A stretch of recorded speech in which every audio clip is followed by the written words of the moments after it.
Hi guys! So for tonight, i-flex ko ng Zizoro ng One Piece. Ayan. So may 3 characters akong ginawa and lahat siya is Zizoro. Iba't ibang itsura niya. Then ilalagay natin siya sa number 1K kasi monthly milestone ito ng baby. Ayan. So dito, ipapakita ko sa inyo kung paano ko ginagawa yung mga details ng face, ng katawan niya.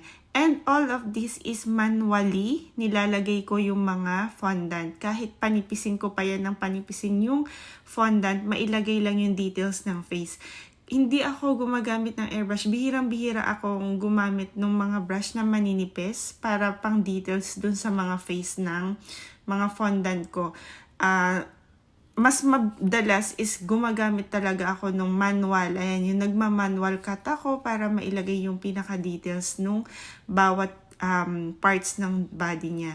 And then dito naman sa mga paglalagay ng mga damit-damit, ganun din, mina-manual cut ko din siya para mas maganda yung kalalabasan. And ayun nga, after kong magawa yung first character is ginawa ko na yung pangalawang itsura niya. Same lang naman, lahat sila is Zizoro. Bale, nagkaroon lang siya ng iba't ibang face niya. Ayan. So dito yan, iba na ulit yung face niyan. Meron siyang sobrang ngiting-ngiti. Ayan. So may mga ginagamit lang akong tools para magawa nating maayos yung sa face naman niya. Ayan. Tapos maglalagay na lang tayo ng green na hair. Dito sa paglalagay ng hair, ayan, kakat ka lang ng maliliit. Tapos ididikit mo siya. Then iayusin mo lang siya dun sa hair niya. Para mas mapalabas mo yung parang buhay na itsura nung pinaka-hair dun sa head niya. And then, ito ngayon sa pagbabalot naman, yung paglalagay ng dress, ng damit dun sa body niya is ima-manual cut mo lang din siya, then ibabalot mo dun sa body. Tapos, mag-shape ka na ng hands niya. Then, ayan, babalutin mo ulit siya ng damit bago mo siya ididikit dun sa body niya.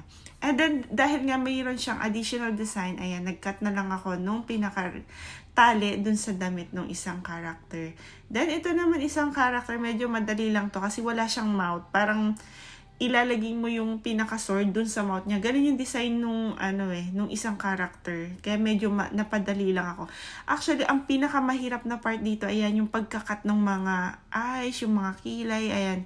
Medyo matagal kasi nga matagal magpanipis ng fondant. Paliliitin mo siya ng paliliitin hanggang sa numipis siya, saka mo siya ilalagay dun sa face niya.